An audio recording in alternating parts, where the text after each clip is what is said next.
Well, that was an absolute disaster trying to get my luggage in. It worked eventually, but I had to try several times. There was an Asian guy ahead of me. He went through the same shit that I did.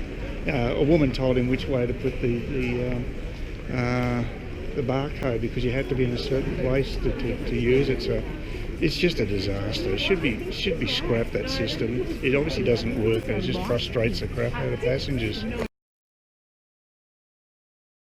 Looks like they're finally building a travel radar down the T4. It's about bloody time. It's a pity they decided to do it years after they opened the damn thing, but it was sorely needed. And obviously I'm not the only person that was unimpressed with the way this terminal's set up.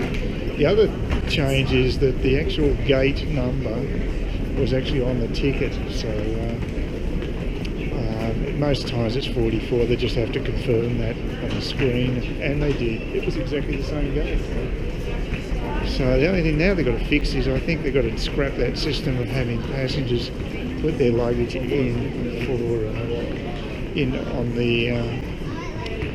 the conveyor. Just ridiculous. It's just not a system that should be left to passengers alone. And they don't have enough support staff to help out people who don't know what's going on, which seems to be the majority of the passengers there get confused by it, so pretty pathetic.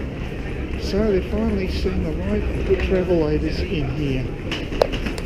Well, someone's finally showing some common sense. There probably won't be any electricity to run them being Victoria. That's beside the point. Now, well, Terminal 4's living down to its name. It just my flight began boarding, it just stopped. Got a whole line of people. The line was in the wrong spot. I was waiting on the wrong side of the boarding gate. There's two men and a couple other people, and then we're told no, that the line's down the opposite direction.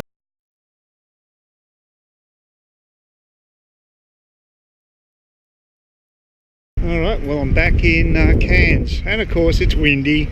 So what's new? So glad to be over those airline flights. It's great because yeah, it's not the nicest thing on earth to be stuck in a plane for so long, but it's good to be away from Melbourne anyway. I don't miss that place at all. It was nice to catch up with my cousin. It was great. That's a positive aspect of it. It's lovely out in their place, but you can do. Not a big fan of the big city. Anyway, I'll have to cut this short as usual because of the gale force winds that seem to pervade this place. Actually, it's not as bad around the corner here. Just found out my neighbours have got a yappy dog. Great. And so I didn't notice it last night because, well, actually I didn't notice it when I came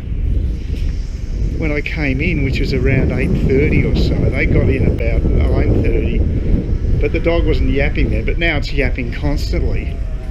So it's very damn annoying. So they shouldn't be, you know, they're out too much. I don't think you shouldn't have a dog in a small place like that anyway. It's just a flat, and I don't know if it's allowed. So if it's going to continue on like that, I'll have a word with them for sure. Not happy. So yeah, that's a yappy dog is damn annoying if you're around the place during the day.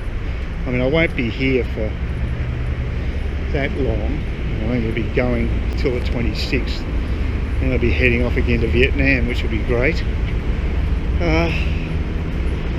Yeah, I like the lifestyle of moving around. You know, I just can't see myself staying in this sort of place. I like changing location and shaking things about a bit. So I don't know what I'm going to do. I might have to rethink a whole strategy, and that might require me to get some storage here and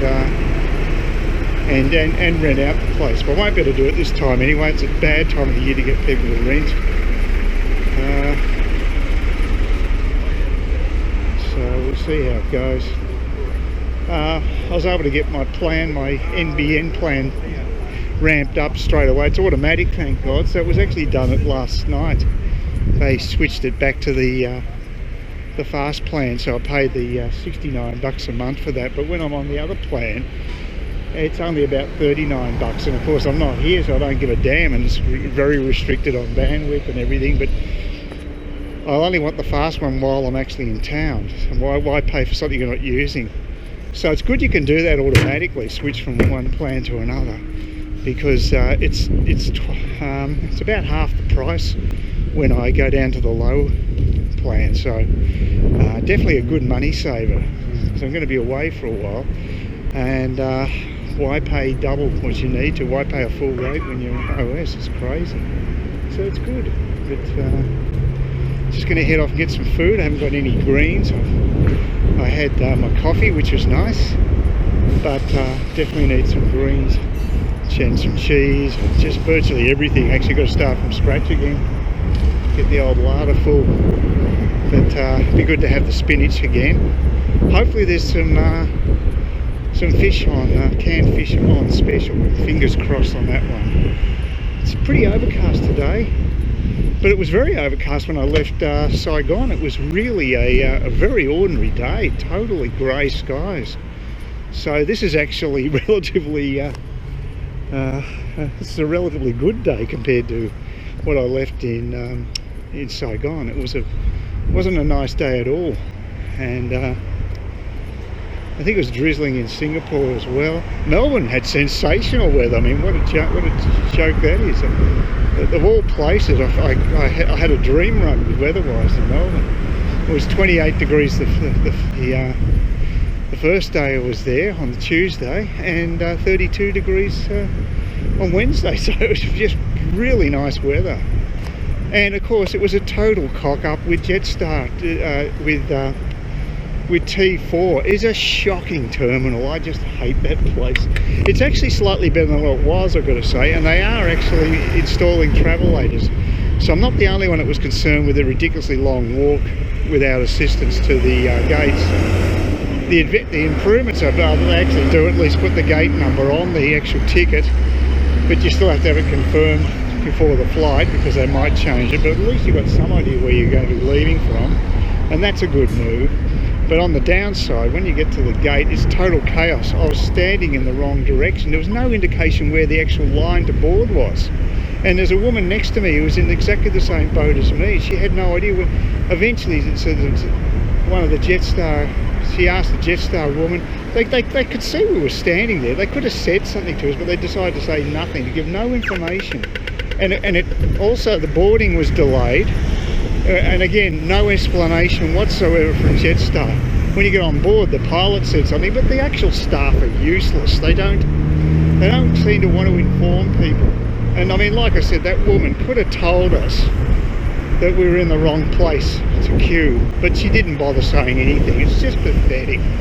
So, and of course, checking in the bags was an absolute nightmare. It is not a great system. You have to have your tags exactly the right position so they can be automatically scanned before going on the treadmill. No instructions. I mean, how basic is that? If you've got, you're leaving up to the passengers to do it themselves, the least you could do is have an instruction above where the actual baggage goes in. I mean, it's pathetic. And of course, there's never enough staff to help you if you come to grief. They're bloody, the whole thing is so badly run. You get more help at a self-check-in counter at the supermarket, to put it in perspective, and it's just pathetic. So I really hate that system. I think it is just absurd. It's gone cost-cutting, gone crazy. It's one area where they should employ staff to supervise, so you can actually have your checked luggage done by someone who knows what they're doing. It's just ridiculous. I did get my bag okay, actually came out straight away. I was quite surprised, so that worked out well. But seriously, I think it's just something that, it's just, they've pushed it way too far there. This automation is ridiculous, and seems to be an Australian thing, because I suppose because wage rates are so high here, that's the incentive to do it. But I think it sucks. But anyway, I'm back in Sleepy Hollow. When I got the taxi, it was actually a taxi van, because obviously they had a surfeit of vans at Cairns taxis, because the one before me was also a van. Didn't cost any more, but if you hire them specifically for a group, then they'll charge you more. So but the roads were dead quiet coming coming into town, it looked like the place had been deserted. I'm used to so many people on the roads, especially in Saigon, and of course Melbourne's busier too. So it just seemed like almost like the place had been abandoned. It's the contrast. So yeah, it feels that way now. I mean, it's Friday morning, and I've hardly seen anybody on the streets. It is a huge contrast to what you encounter in big cities. And I mean, that's one of the attractions, of course. I'm not complaining about that. It's good because you have less hassles that way. So yeah, good to be back here for a short time. I think a month will do me. I'll be quite happy to get back OS after that. And at least when I'm going next time, it'll be short trips, because I'm taking two flights to Ho Chi Minh, and it's via Denpasar, so it's like about a 4.5 hour flight to Denpasar from here, and another 4.5 to Saigon. So that's a lot less time in the air, and that's great.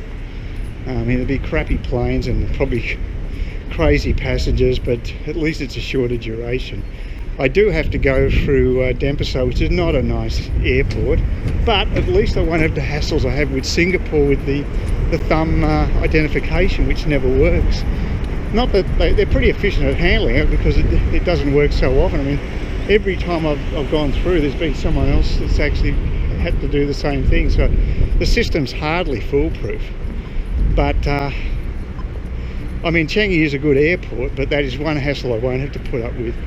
So I can put up with the chaos of Denpasar for a short time, for the fact that it'll keep me out of the air a bit longer. So only about 8 hours, 8.5 hours in total in two short flights. So that's good. And of course it's cheaper that way too. So yeah, I think it's a much better way of planning the trip.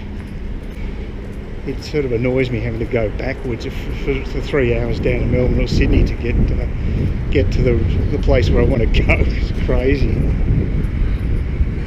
Anyway, it'd be good to get some food in the larder, have myself a roll for lunch, and I'll get myself some Parmesan too. I'm back to where I can buy Parmesan cheese, as opposed to Spain and Vietnam, where I think, oh, you probably can buy it in Vietnam, but you'd have to go to a specialist place, I think. Yeah, well, that's my biggest shop probably ever, I think, at Coles. I bought bacon and chicken, and I got myself the Galician mussels. They're on special this week, so I got myself 5 packs of it.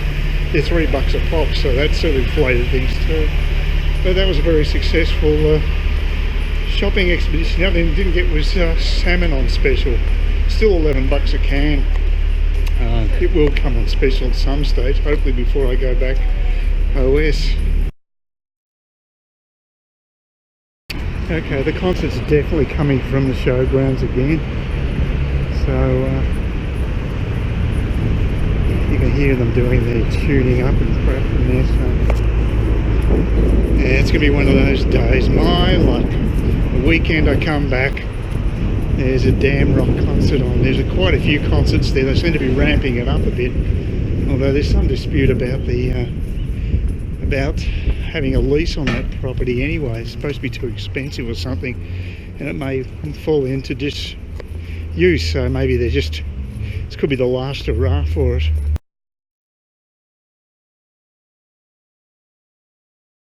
Please consider subscribing to my channel if you think there's anything there of use to you, or entertainment or whatever, and either do that or give me a thumbs up, or if you're feeling really energetic, do both. That'd be great. But please don't ignore me. That's the worst thing you can do on YouTube, is be ignored.